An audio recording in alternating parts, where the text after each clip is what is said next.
Edukia.com et le service d'écoute Tout Oui vous présente Parlons Jeunes, l'émission qui donne la parole aux jeunes et aborde les thèmes qui les touchent au quotidien. Connectons-nous à présent avec le Dr Moine pour la rubrique Les conseils du spécialiste. Merci Yasmine d'avoir accepté de répondre à nos questions. Avec plaisir. Quelle est la différence entre la déprime et la dépression? Tous, on peut avoir cette tendance et cette facilité à, quand ça va pas, quand on a le cafard, quand on a passé une mauvaise journée, ou quand l'ambiance est mauvaise, à dire ouf, c'est la dépression. Donc c'est pas bon parce que la dépression, c'est diagnostiqué par un professionnel de santé. C'est un trouble de l'humeur qui est répertorié dans le manuel diagnostique et statistique des troubles mentaux. Alors attention, troubles mentaux, ça veut pas dire maladie mentale, psychopathe, etc. Ça fait partie des diagnostics d'un fonctionnement mental qui est significativement handicapant dans la vie de tous les jours pour quelqu'un. La déprime, c'est plutôt le terme adapté pour décrire une situation passagère où les émotions négatives dominent les émotions positives. Donc, j'ai passé une mauvaise journée, j'ai reçu une mauvaise nouvelle, j'ai mal dormi, mais la déprime, c'est un état passager. Qu'est-ce que la dépression et quels en sont les symptômes? La dépression, comme je l'ai dit, c'est reconnu comme une condition mentale, donc je préfère plutôt le terme condition mentale. On a effectivement une dominance des émotions négatives, donc de l'anxiété, de la tristesse, de la culpabilité, de l'autodévalorisation. Donc là, je parle un peu des symptômes les plus courants de la dépression.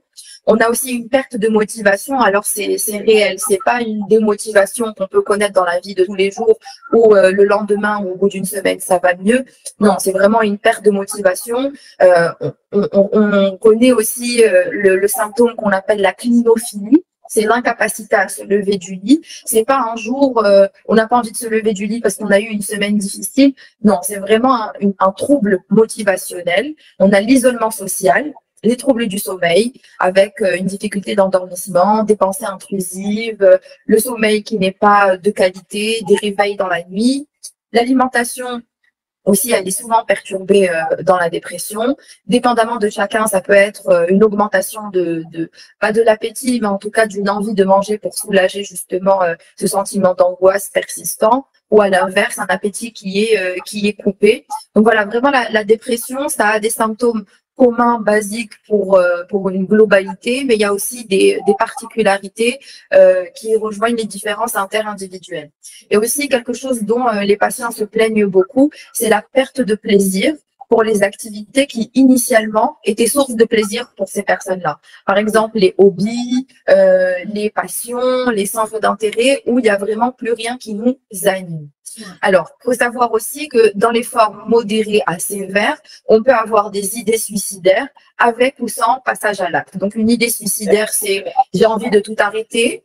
Et le passage à l'acte, c'est élaborer un scénario et mettre en place les moyens.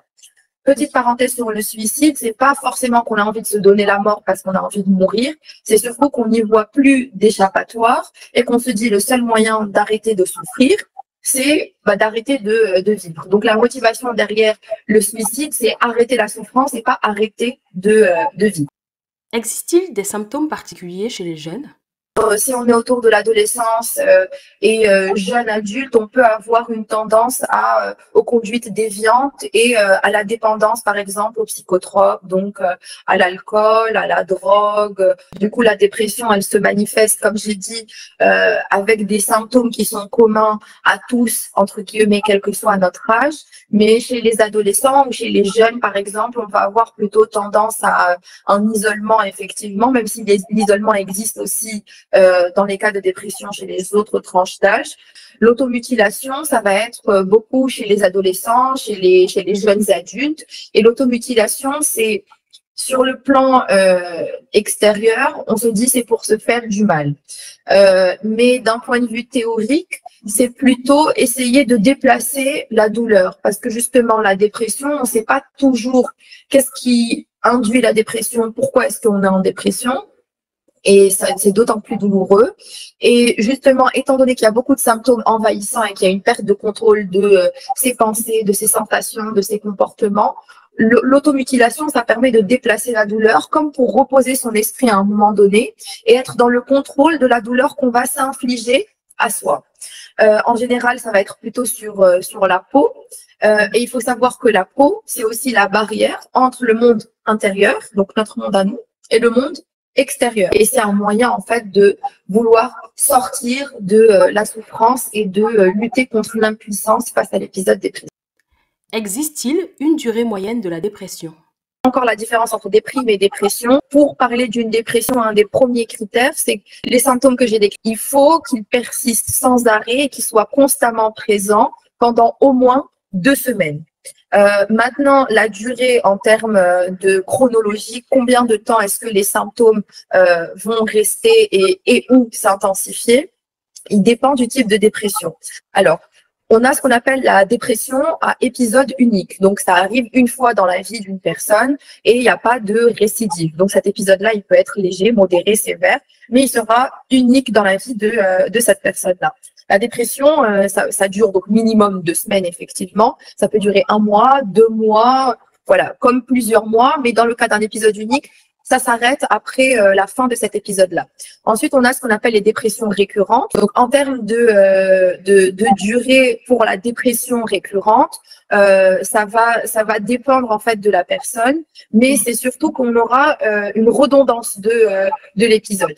Et enfin, on a un troisième type de dépression qui est la dysthymie. Et là, on est plutôt sur un trouble de l'humeur qui persiste sur le long terme. Donc, ça peut être des mois ou des années. Mais par contre, l'intensité symptomatique, elle est plus légère. Donc voilà, la durée, elle dépend vraiment du type de dépression, de l'intensité de la dépression et aussi de l'individu. Comment aborder le sujet avec un proche qui souffre de dépression? Pour certains, ce sera peut-être vécu comme violent ou beaucoup trop intime d'aborder directement le sujet. Moi, je dirais c'est toujours bien de tâter le terrain, quelle que soit la personne, en disant « je ne sais pas si tu as envie d'en parler, mais j'ai l'impression que tu n'es pas forcément dans ton assiette ces derniers temps. Si tu as besoin de moi, que ce soit en parler ou pas, ou juste ma présence physique près de toi, sache que tu peux compter sur moi. Si tu n'as pas envie d'en parler, je respecte, ça t'appartient. Dis-moi si je peux faire quelque chose pour te changer les idées. » Montrer à la personne qu'on a envie de l'aider tout en respectant ses limites. À tort, même si c'est bienveillant, le fait de poser beaucoup trop la question « mais qu'est-ce que tu as? Pourquoi tu veux pas m'en parler? Qu'est-ce qu'il y a? Dis-moi et ci et ça ». Peut-être que la personne n'est pas prête justement à en parler parce que exprimer quelque chose, c'est aussi le rendre réel. Après, il faut savoir aussi que quelle que soit la culture de manière générale, on peut être sujet à avoir un entourage qui n'est pas forcément compréhensif, ou du moins ne comprend pas la notion de condition mentale, de souffrance psychologique. Et c'est vrai que ça peut être un facteur aggravant des symptômes parce qu'on se sent pas compris, parce qu'on ne se sent pas soutenu et que ça vient alimenter aussi ce sentiment de culpabilité qui est naturellement présent dans un épisode dépressif. Donc, il y a ça aussi et c'est là où, entre guillemets, le rôle du professionnel est quasi indispensable. Dans le sens où, quel que soit le type d'entourage qu'on a, à un moment donné, on peut se retrouver limité dans les ressources qu'on a autour de nous. Le psychologue est là, en fait, pour aider la personne à comprendre l'origine de la dépression. Parce que c'est vrai qu'on subit les symptômes de la dépression, mais on ne comprend pas forcément toujours pourquoi est-ce qu'on souffre de dépression. Parfois, la cause, elle est claire, donc on a perdu un être cher, ou on a vu un rêve ou un projet s'effondrer. Mais pour d'autres personnes, ça arrivait comme ça, on ne sait pas trop comment. Et là est justement tout le rôle du professionnel. L'idée aussi du psychologue, c'est qu'ensemble, on apprend, ou en tout cas on aide le patient à mieux se connaître pour pouvoir mettre en place des moyens qui sont propres à cette personne-là de faire face à l'épisode dépressif. Parce que contrairement à ce qu'on peut penser, le psychologue ne donne pas de conseils, mais il aide plutôt à débloquer des pistes de réflexion. Quelles sont les causes de la dépression? Il y a les motifs, entre guillemets, ou les facteurs déclenchants de la dépression. Ils sont multiples, ils sont variés. Par exemple, ce qu'il a pu ressortir des témoignages, ça a été le harcèlement scolaire, l'entrée à l'université, les conflits parentaux, les divorces, les changements de culture et de pays. Et j'aimerais rajouter aussi l'exposition aux réseaux sociaux. On est constamment exposé aux réseaux sociaux à la meilleure version de tout le monde. Et donc, du coup, c'est comme si on nie l'existence de soi sous des jours qui sont moins bons. Pourtant, l'être humain il est fait avec du bon comme avec du mauvais. Et sur les réseaux sociaux, ça va être plutôt mettre en avant que les qualités, que les choses qui sont valorisantes, etc., etc. Le harcèlement scolaire, c'est de l'humiliation de sa personne parce qu'on est différent, parce qu'on rentre pas dans un standard, parce qu'on n'est pas suffisamment cool, parce que on réfléchit pas comme les autres personnes de notre âge. L'entrée à l'université, c'est aussi être face à une différence et à une mixité culturelle. Donc, dépendamment de d'où on vient, si on a grandi dans un pays où il n'y a pas beaucoup de mixité, ou si on a grandi dans un environnement familial où l'ouverture au monde ne fait pas partie de la base éducative. Alors, si on parle de divorce ou de conflits parentaux, là-dedans aussi, c'est l'identité de l'enfant ou de la personne qui est mise à mal, dans le sens où qui dit divorce, c'est un petit peu l'effondrement de la base de l'éducation parentale, qui est à la base aussi de la formation de l'identité, qui vient un peu s'effondrer avec, qui peut générer une anxiété de séparation et donc la difficulté à gérer, par exemple, après les au revoir, les trahisons amicales, les séparations amoureuses, etc., etc. En tout cas, le travail de dépression, il est indispensable parce que il vient accompagner l'évolution de la personne, dans le sens où il faut faire encore une fois le deuil d'une situation antérieure pour pouvoir en accueillir une nouvelle. Que recommanderiez-vous à une personne qui en souffre? Dépression, ça rime avec médicaments, les antidépresseurs qui ont une mauvaise réputation, etc., etc. Donc, tout d'abord, le traitement médicamenteux, il n'est pas systématique. Ça dépend déjà de l'intensité des symptômes. Petit point aussi, le psychologue ne prescrit pas de médicaments. Le psychologue assure la psychothérapie. Le traitement médicamenteux, ça va être plutôt le pansement pour arrêter le saignement. Donc, quand il y a une plaie qui saigne, avant de faire des points de suture, on a besoin de maîtriser le saignement. Donc, le médicament, on va dire, c'est ça. Et puis, la thérapie, ça va être les points de suture, en fait. Et la thérapie, on n'est pas forcément allongé sur un canapé et on s'imagine de l'hypnose, de retour en enfance, etc. Ça s'apparente à une discussion comme on fait toi et moi. Donc le patient est libre, il n'a pas forcément besoin d'avoir de structure. Il peut partir dans tous les sens, ne pas respecter une chronologie. C'est le psychologue plutôt qui, par son expérience et ses études, peut justement structurer le discours du patient et poser des questions pour justement mieux préciser, on va dire, une hypothèse de travail ou une piste de réflexion qui est proposée aux patients. Pour ceux qui le peuvent et qui ont une ou plusieurs personnes de confiance, ce serait d'essayer d'en parler pour éviter l'isolement et donc d'avoir moins de complications. Comme j'ai dit, on n'est pas obligé de dire ce qui se passe, mais juste d'exprimer à la personne à qui on a confiance, j'ai besoin de toi parce que je suis pas dans une bonne période de ma vie, j'ai pas forcément envie d'en parler, mais j'ai besoin que tu sois là. Voilà, par exemple. Après, c'est vrai que si on est seul, là, on a 2 fois plus de raisons d'avoir recours à un professionnel parce que le professionnel, bon, on est soumis au secret professionnel, on ne connaît pas la personne, on la juge pas. La représentation qu'on a de cette personne-là, c'est uniquement celle que le patient va nous donner. Donc, il y a moins d'enjeux, entre guillemets, avec le psychologue. Donc, voilà, les enjeux sont pas les mêmes quand il y a un proche et quand il y a un professionnel de santé. Quelles sont les conséquences potentielles de la dépression non traitée? Alors, on peut effectivement ne pas avoir de récidive du tout. Dans le sens où, ok, on a pris juste un traitement par antidépresseur et puis ça va. La récidive, c'est de retomber dans un épisode dépressif et puis voilà. Donc, soit un épisode dépressif de la même intensité ou soit un épisode dépressif qui est un petit peu plus sévère. Sommes-nous tous concernés par la dépression? Alors en fait, la dépression, ça appartient à l'appareil psychologique et l'appareil psychologique, ça fait partie de l'être humain. Donc, quel que soit qui on est, d'où on vient, quelle est notre religion, nos croyances, notre ethnie, notre culture, voilà, tout ça, effectivement, ce sont des facteurs interindividuels qui vont potentiellement modifier ou influencer notre rapport à notre santé mentale, mais notre appareil psychologique, il est là. Tout simplement parce que l'appareil psychologique, il est constitué de 3 entités. Donc, pensée, émotion, comportement. Et ça, tous les êtres humains, ils ont les 3. Comment prendre soin de sa santé mentale et éviter la dépression? La dépression, on ne peut pas l'éviter. Tout simplement parce que, bizarrement, c'est le signe d'un bon fonctionnement psychique, en fait. Quand il s'agit de la dépression, c'est que justement les mécanismes de défense naturels que l'on a pour lutter contre la dépression, c'est pour ça que on n'est pas tous en dépression, et que tous, on n'est pas destiné à vivre un épisode dépressif dans sa vie.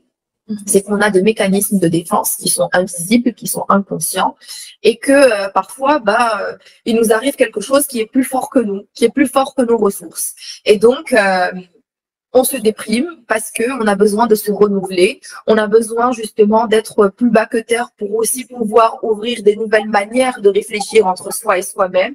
Se dire, peut-être que depuis toujours, j'ai toujours eu par exemple tendance à tout prendre à la rigolade et tout mettre derrière moi. Ça a fonctionné jusqu'à aujourd'hui. Face à cette situation-là, j'y arrive pas. Donc, c'est que peut-être il faut comprendre qu'il faut doser ce mécanisme de défense de l'humour, que ça fonctionne très bien, mais quand il y a des choses qui sont assez graves, on peut pas les mettre juste derrière soi et les prendre avec humour. Que peut-être à ce moment-là, il faut pouvoir s'autoriser à lâcher une larmichette et que ça va nous faire du bien. Donc voilà, vraiment la dépression, ça accompagne le travail d'acceptation de la fin d'un cycle pour en accueillir un nouveau. Pour répondre à la question comment prendre soin de sa santé mentale, alors c'est un équilibre entre le social, le physique, le mental, le financier et l'émotionnel. Voilà. Avoir un bon équilibre entre sa vie personnelle et professionnelle, donc les loisirs et les devoirs qu'on a dans la vie. Éviter d'être dans la donc ça c'est plus des conseils pratiques, éviter d'être dans la suradaptation en faisant passer les besoins des autres avant les siens. Donc après ça c'est des caractères, c'est des tempéraments aussi et ça se travaille en thérapie. Le conseil un peu banal entre guillemets qu'on entend dans la vie de tous les jours, mais je vais un peu le réadapter à la réalité, surtout à la réalité des jeunes, c'est avoir une hygiène de vie qui est adaptée mais à ses propres besoins. On a des moyennes par exemple pour le sommeil, 7-8 heures par jour quand on est adulte, mais il y a des adultes qui dorment 4-5 heures par jour et dormir plus ça leur fait pas du bien. Donc c'est vraiment trouver l'hygiène de vie qui va avec nos besoins à nous. L'alimentation, c'est pareil. On va dire oui, 5 fruits et légumes par jour. Et si j'aime pas à ce point-là les légumes et les fruits, je fais comment? Du coup, c'est essayer de trouver un juste milieu entre ce qui nous plaît et ce qui nous plaît moins. Donc l'équilibre entre le plaisir et le besoin nutritif. Une activité physique aussi qui nous plaît. Et puis aussi, dans la mesure du possible, s'entourer de personnes qui nous font du bien. Donc éviter de subir les relations sociales. Mais là aussi, c'est un peu difficile. Parce que certains d'entre nous ont peur de blesser les autres, ont la peur du rejet, donc on va s'obliger à avoir dans notre cercle des gens qui ne font pas du bien, pas parce qu'ils sont pas bons ou parce qu'ils sont mauvais, mais parce qu'ils sont pas bons pour nous. Comment peut-on vous contacter? Donc la page Instagram c'est Yasmine YASMINE.neuropsy. Voilà, par rapport aux conseils éventuellement que je donnais de comment est-ce qu'il faut approcher un ami ou quelqu'un de la famille, de notre entourage qui souffre. Alors les vidéos Instagram que je fais, elles sont bien détaillées parce que je donne des exemples de phrases et j'aborde aussi beaucoup d'autres problématiques, l'effet des réseaux sociaux sur le cerveau. Il y a beaucoup de thèmes et c'est intéressant d'aller y jeter un œil et je reste dispo quand on a besoin de me poser des questions, que ce soit sur Instagram ou par mail. Voilà. Merci docteur pour vos conseils. Nous sommes convaincus que les internautes en tirent de grands enseignements.